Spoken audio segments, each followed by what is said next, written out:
Have you ever wondered about the current state of our world and the astonishing number of ongoing wars?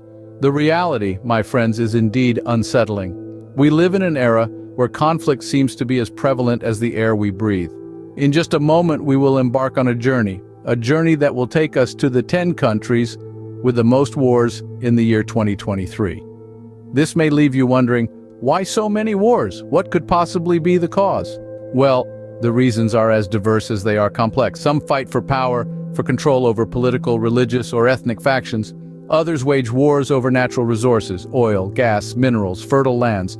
What's more, territorial disputes, blurred borders, and historical claims also play a significant role in igniting these conflicts. State fragility, characterized by weak institutions, corruption, and political instability, often serves as a fertile ground for war. Let's not forget the intervention of international powers, who support different factions in these conflicts, further stirring the pot. The ramifications, devastating. Wars bring death and destruction, inflicting irreplaceable losses on humanity and causing severe damage to infrastructure. They trigger humanitarian crises, displace millions, forcing them to become refugees, fleeing their homes in search of safety. Human rights violations become the norm, with rampant abuses, sexual violence, and the recruitment of child soldiers. Poverty and hunger escalate as access to basic necessities like food, water, and housing becomes a luxury. The violence and extremism spill over borders, destabilizing entire regions. But let's not lose hope. Amidst this grim reality, there are voices calling for peace, for dialogue, for negotiation. There are those who believe in the power of international cooperation as a means to resolve these conflicts. So, are you ready for this voyage into the harsh realities of our world? Let's delve into these war-torn nations and understand the context of their conflicts. Remember, knowledge is the first step towards change. Let's take that step together. Yemen, a country embroiled in a civil war since 2014, sees no end in sight. The conflict, a tangled web of political and religious factions, is fueled by a struggle for power and control over the nation's natural resources. On one side, the Houthi rebels, an insurgent group with roots in the Zaidi Shia Muslim community. On the other, the Yemeni government, backed by a coalition led by Saudi Arabia.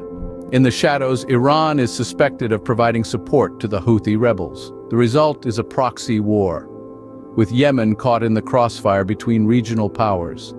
This is a war not just about territory, but about influence and supremacy in the Middle East.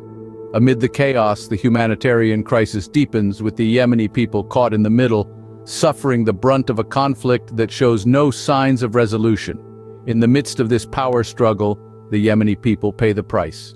In Ethiopia, a civil war has been raging since 2020 between the federal government and the region of Tigray. This conflict is a complex tapestry woven from deep-seated ethnic tensions, territorial disputes, and power struggles. The country's diverse ethnic tapestry, while a rich part of its cultural heritage, has also been a source of strife. The Tigray people, who make up about 6% of Ethiopia's population, have found themselves at odds with the central government, leading to escalating tensions. Territorial disputes add another layer of complexity to the conflict. The Tigray region, located in the north of the country, has been the heart of this struggle, with both sides vying for control over this strategically significant area. At the heart of it all is a struggle for political power. The Ethiopian government, led by Prime Minister Abiy Ahmed, and the Tigray People's Liberation Front have both made attempts at consolidating their control over the region. This war has resulted in a humanitarian crisis that the world can no longer ignore.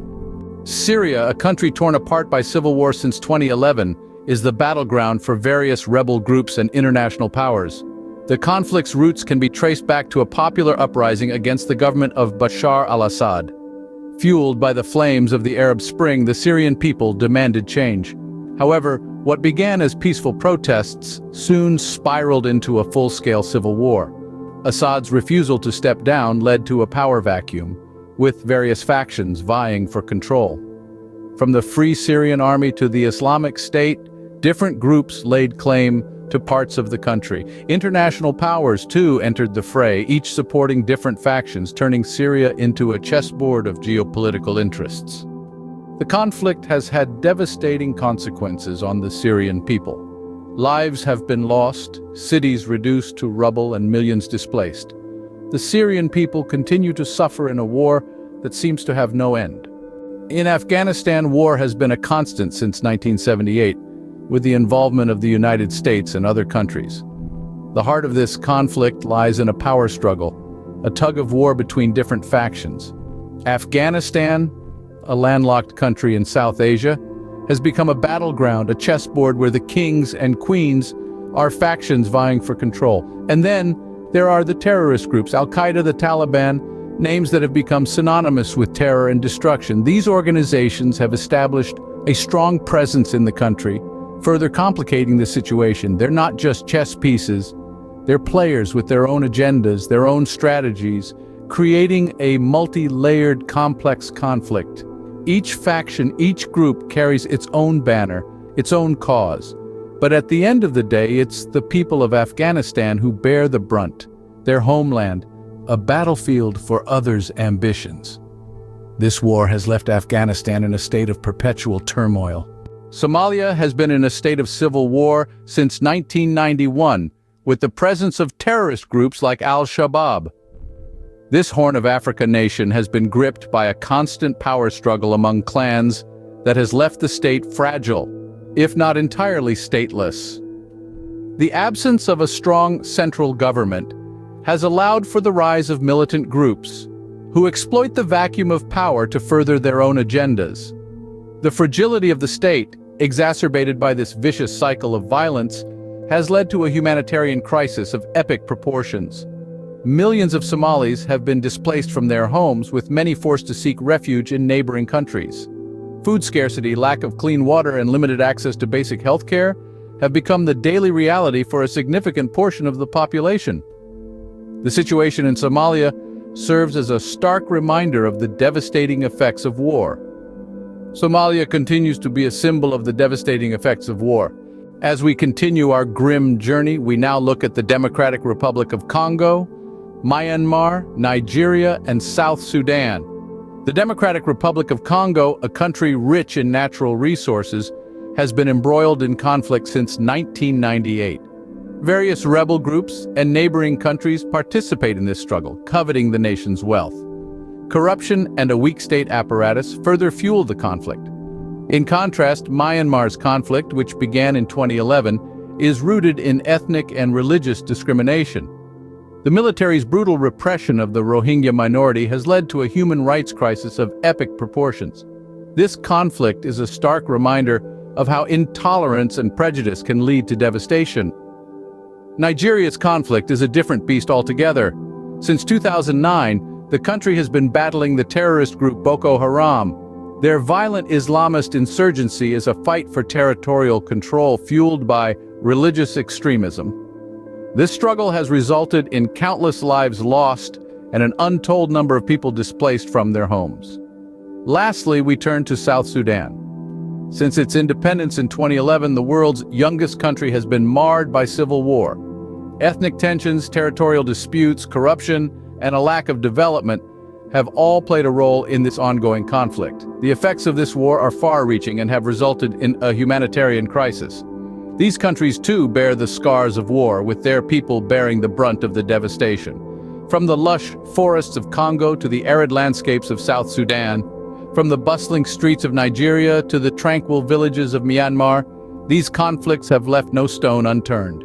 Each war, with its unique set of triggers and consequences, paints a stark picture of the complexities of contemporary global conflicts. It's a sobering reality that in these countries, as in so many others, the fight for power, control of natural resources, territorial disputes, and political corruption continue to fan the flames of conflict. This bleak panorama underscores the urgent need for peace, dialogue, and international cooperation in the face of such widespread devastation. The cost of war is immeasurable, with the loss of lives, displacement of people, human rights violations, and the spread of poverty and hunger.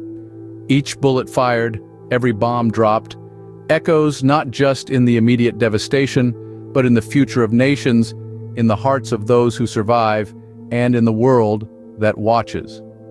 The conflicts we've discussed today, from Yemen to Mali, are all unique yet tragically similar.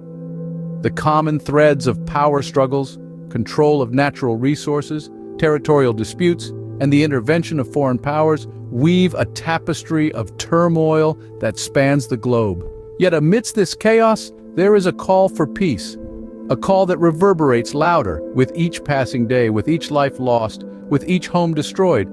It's a call that demands our attention, our empathy, and our action. It's time to support peace initiatives and make a collective effort to end these conflicts. Remember, peace begins with you and me.